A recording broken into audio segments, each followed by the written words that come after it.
Mesdames et messieurs, bonjour et bienvenue dans ce nouveau numéro de votre émission Grand Invité. Pour ce numéro, nous avons l'honneur de recevoir M. Samuel Faye, qui est le directeur du Centre de formation des techniciens des pêches et de l'aquaculture que nous avons l'honneur de vous présenter aujourd'hui. Bonjour, M. Faye. Alors, je me présente, je suis Samuel Faye, directeur du Centre national de formation des techniciens des pêches et de l'aquaculture. Je suis juriste de formation. J'ai fait un cursus en droit et gouvernance des organisations. J'ai été pendant 12 ans dans le secteur de l'enseignement supérieur. D'abord dans le secteur de l'enseignement supérieur privé, où j'ai occupé différentes fonctions de coordonnateur et ensuite de directeur d'un institut qui était dans le développement, dans les études politiques et cumulativement à ces fonctions administratives. Je suis également enseignant-chercheur en droit et en développement de soft skills. Aujourd'hui, j'ai l'insigne honneur de diriger le Centre national de formation des techniciens des pêches et de l'aquaculture, dont la mission est de contribuer à la formation du capital humain évoluant dans le secteur de la pêche et de l'économie maritime en général. D'accord. Pouvez-vous revenir sur l'historique du Centre de formation des techniciens de pêche et de l'aquaculture? Alors, ce centre a été créé au lendemain des indépendances pour créer un avantage compétitif du Sénégal dans un secteur porteur qui est le secteur de la pêche. Nous sommes un État côtier, nous sommes un État qui dispose de ressources halieutiques. Donc, très tôt, les premiers gouvernants du Sénégal ont pris l'initiative de mettre en place un centre de formation chargé de former ceux qui étaient les agents de l'océanographie. Alors, le centre a connu plusieurs mutations avec des changements d'appellation. C'est en 2009 que l'appellation actuelle, CNFTPA, a été adoptée, incluant dans la dénomination une dimension aquaculture. Pourquoi faire? Pour projeter aujourd'hui le centre dans un horizon qui est celui du PSE. Parce que la vocation de ce centre est de former le capital humain du secteur de la pêche et de l'aquaculture. L'aquaculture est l'un des projets phares du PSE. Le développement de l'aquaculture accélérée est un projet phare du plan Sénégal émergent. Donc le centre se positionne aujourd'hui comme un auxiliaire utile, fondamental, central dans la formation de ceux qui vont faire le secteur de la pêche et de l'aquaculture et à tous les niveaux. Parce que classiquement, le centre formait des techniciens et agents techniques. Nous avons élargi l'offre de formation. Aujourd'hui, nous avons des modules à destination des acteurs de la pêche, que ce soit les femmes transformatrices, les mareyeurs, les pêcheurs eux-mêmes, sur des problématiques de sécurité et de navigation. Et aujourd'hui également, le centre met en place des formations pour les hauts cadres dirigeants du ministère sur les problématiques liées à l'économie bleue, pour permettre à tout un chacun de pouvoir inscrire son programme, son action dans une perspective durable qui est celle de l'économie bleue. D'accord. Quelles sont les différentes formations pratiquées dans le centre? Alors, vous avez un diplôme d'agent technique qui est un diplôme de niveau BFM. Donc, on accueille des personnes qui ont le BFM et qui veulent une formation technique sur 3 ans. À l'issue des 3 ans, on sort avec le diplôme d'agent technique. Le centre accueille également des bacheliers pour l'option technicien supérieur. C'est des personnes qui, disposant du bac, font le concours d'entrée et à l'issue de ce concours, peuvent rejoindre le centre pour suivre une formation pendant 2 ans et obtenir un diplôme de technicien supérieur de pêche et aquaculture. Alors, la voie d'accès classique du centre, c'est le concours. Mais aujourd'hui, on a mis en place des tests d'entrée pour les étudiants qui, n'ayant pas réussi au concours ou n'ayant pas fait le concours, veulent tout de même nous rejoindre.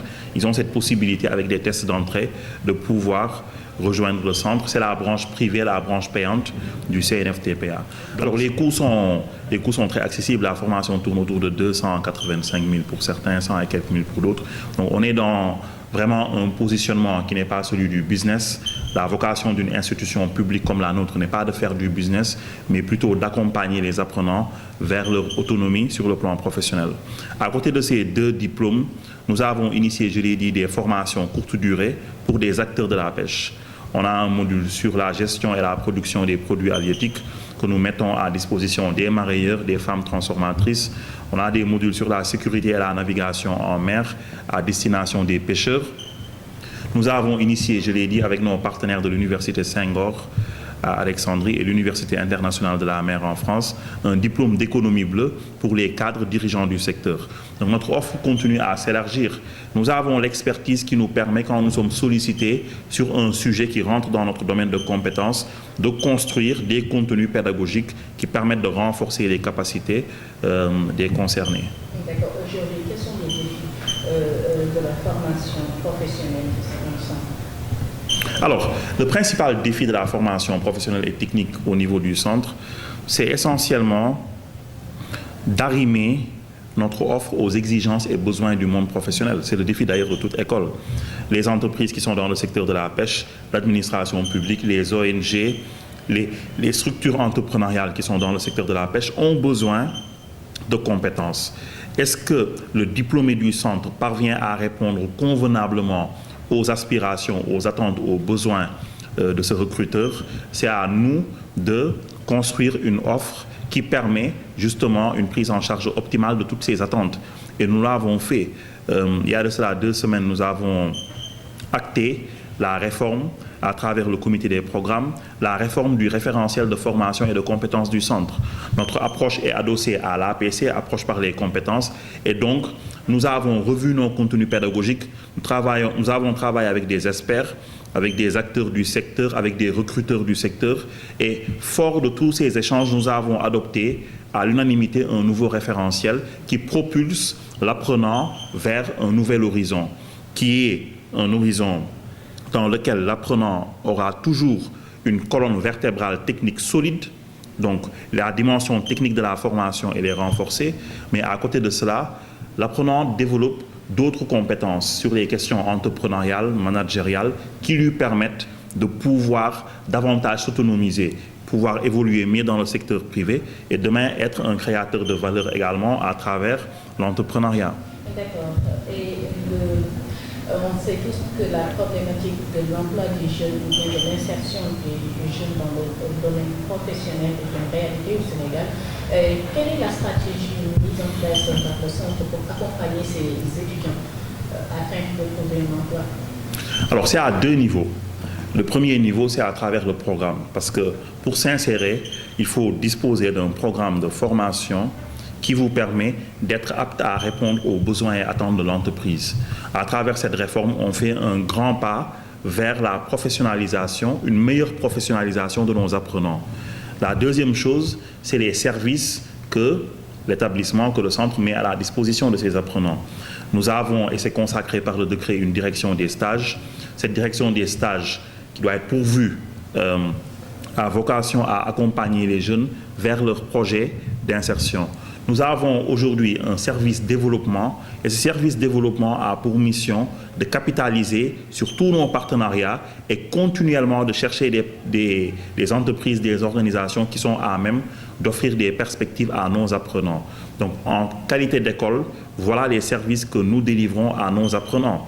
À cela s'ajoutent plusieurs activités qui sont initiées ça et là et qui permettent de développer l'entrepreneuriat ou l'insertion des jeunes.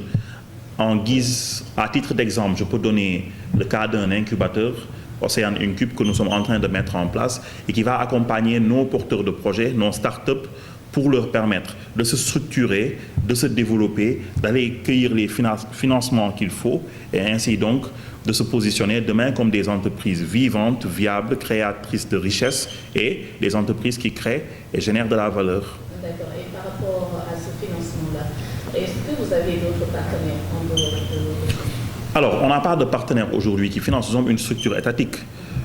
Si nous avons des porteurs de projets, nous les orientons vers ces structures étatiques qui, également, ont pour mission de financer. Et justement, le but de l'incubateur, c'est de créer des ponts avec ces différentes structures chargées d'accompagner la jeunesse, de les financer et de leur offrir des perspectives entrepreneuriales. Et quelles sont ces structures? Ces structures sont multiples. C'est la délégation à l'entrepreneuriat rapide. C'est des structures qui, aujourd'hui, sont dans le financement de l'entrepreneuriat des jeunes. Et dans l'accompagnement de la formation professionnelle, le 3FPT aujourd'hui accompagne les jeunes vers le développement de capacités leur permettant de pouvoir être plus à même d'améliorer leur productivité et d'être performants dans le monde de l'entreprise. Nous avons récemment travaillé avec le 3FPT. Quand l'incubateur sera officiellement installé, nous irons vers les autres structures étatiques pour développer des synergies et accompagner nos différents apprenants. D'accord. On parle également d'économie bleue. Est-ce que vous pouvez revenir sur la question? Quels sont les enjeux? Les enjeux de l'économie bleue sont liés à la gestion optimale des océans, des cours d'eau, des surfaces d'eau de manière générale. Quand je parle de gestion optimale, c'est une gestion qui permet de pouvoir puiser ces richesses, mais en s'inscrivant dans une perspective durable, qui ne compromet pas l'aptitude des générations à venir à jouir pleinement de ces ressources. Donc l'économie bleue, c'est une exploitation du plein potentiel offert par la mer, les océans, les cours d'eau, sans pour autant compromettre l'aptitude de ceux qui vont venir, nos enfants, nos petits-enfants, à jouir de ces ressources. Donc il y a une culture durable très forte. Il faut encourager le vivant, le viable et l'équitable à travers cette perspective d'économie bleue pour que nos ressources puissent être préservées, protégées, bénéficier à tous et pour également innover dans un secteur très porteur. Parce que quand on parle d'économie bleue, c'est plusieurs types d'activités qui touchent au portuaire, qui touchent à la pêche, à l'aquaculture, au tourisme littoral, etc. C'est un ensemble d'activités, un écosystème qui gravite autour de cette économie bleue. D'accord. Et quel est le rôle aujourd'hui de la femme et sa place dans les ressources naturelles? Oui, aujourd'hui, les femmes occupent une place centrale et cardinale. Nous sommes dans un secteur, celui de la pêche, où vous avez énormément de femmes qui s'activent. Je pense que c'est un secteur d'activité ou l'un des secteurs où on a le plus de femmes qui s'activent. Les femmes transformatrices, les femmes marailleuses, les revendeuses de produits issus de la pêche. C'est un secteur dans lequel le leadership féminin se manifeste tous les jours. Et également dans les entreprises de pêche, on en connaît, qui sont dirigées par des dames. Donc que ce soit dans les structures formalisées, comme dans les structures moins formalisées, que ce soit au niveau des acteurs comme des dirigeants, la présence des femmes est manifeste, leur leadership transparaît tous les jours à travers leur savoir-faire particulier. Merci beaucoup en tout cas. Et parlons maintenant du volet managérial et du volet entrepreneurial. Vous avez tout à l'heure parlé d'accompagnement. Et quels sont les autres aspects pris en compte également par le centre de formation? Sur quels aspects? Le management du centre, c'est un management participatif. On a une belle équipe qui mixe toutes les générations, des personnes très anciennes comme des très jeunes, des personnes intermédiaires. Et on a su capitaliser sur ces visions parfois différentes, sur ces expériences différentes, sur une certaine solidarité générationnelle pour construire une belle équipe qui aujourd'hui, je le pense, fait un bon travail dans le cadre de ce que l'on attend d'un centre comme le nôtre. Sur le plan managérial, le centre aujourd'hui est en train de se projeter pour l'avenir. Donc, nous allons aller vers la définition de notre plan stratégique. Nous sommes accompagnés dans nos différentes réformes, que ce soit celle du programme comme celle du plan stratégique à mettre en place par l'USAID à travers le programme Decalgage de Winrock. Et donc, il faut dire que sur le plan managérial, ce plan stratégique permettra de repositionner le centre comme un établissement de référence dans la sous-région. Parce qu'il fut un temps où les étudiants étrangers fréquentaient énormément le centre, issus des pays de la sous-région. Aujourd'hui, nos effectifs sont exclusivement composés de nationaux. Cela veut dire qu'il y a un travail d'ouverture à faire et ce travail, il faut le faire à travers un plan stratégique qui identifie des axes stratégiques forts comme la dimension internationale, comme l'assise nationale, comme le leadership sous-régional et qui permet donc de projeter le centre vers les 5 ans à venir. Je pense que ce plan stratégique permettra une grande ouverture, permettra un repositionnement et permettra également de nous réinventer sur certains sujets. On a une offre de formation classique.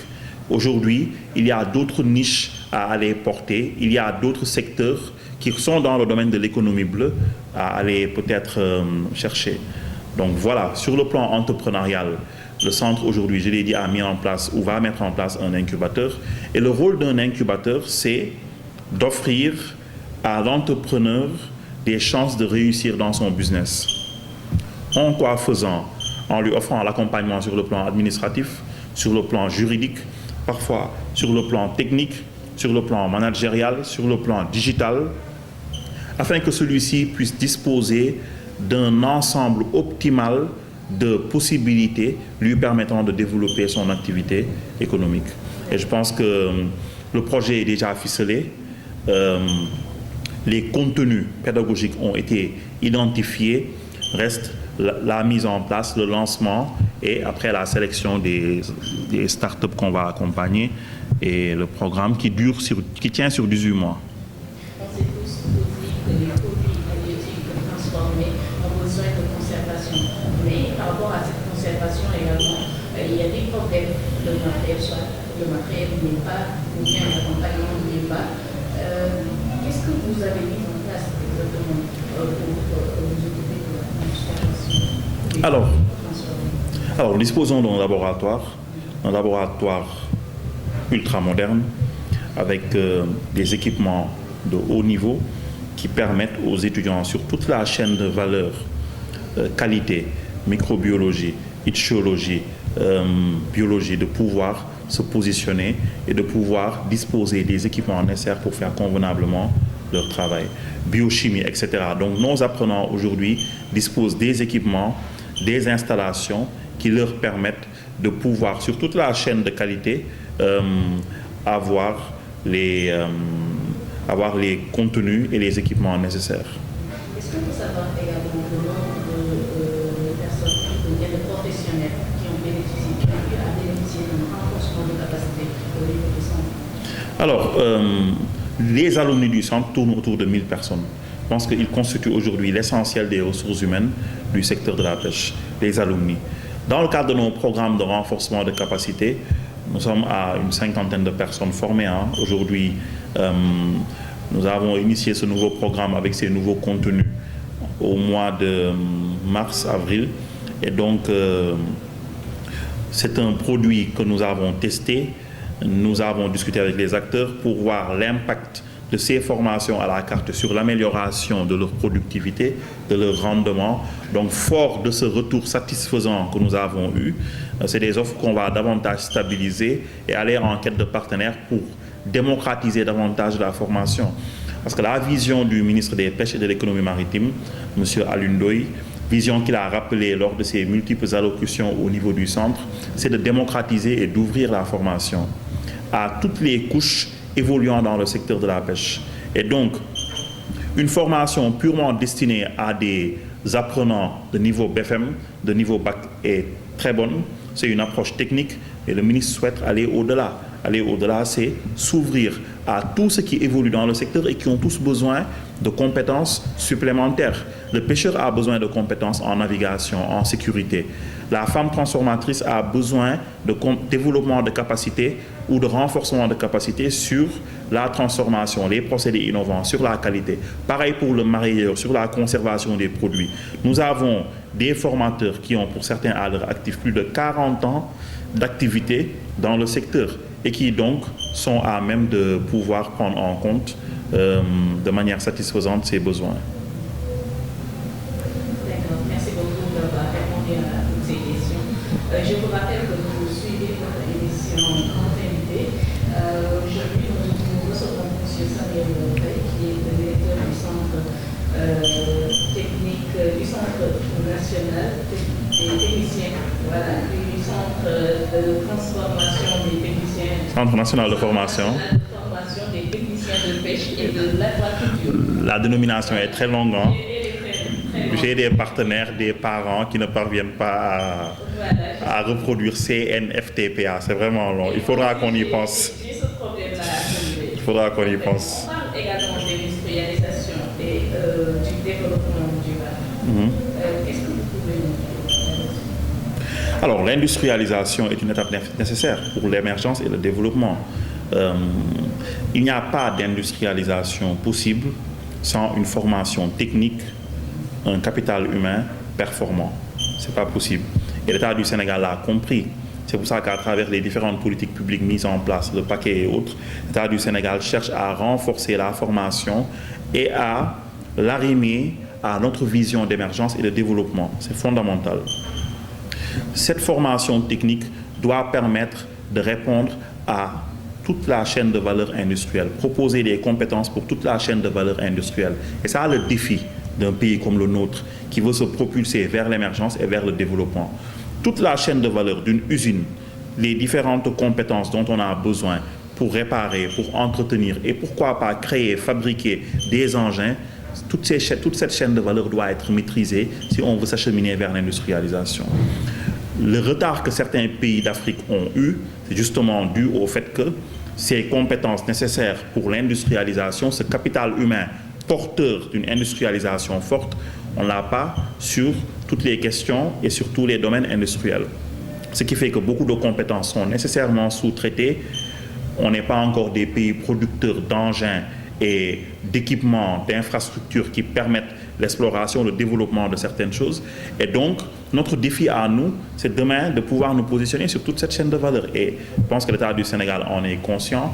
Il faut davantage encourager, développer la formation technique. Et c'est de là que certainement a germé l'idée de mettre en place un fonds de financement de la formation professionnelle qui aujourd'hui finance des projets de formation pour développer ce savoir-faire technique. L'avenir est dans les compétences managériales, dans les compétences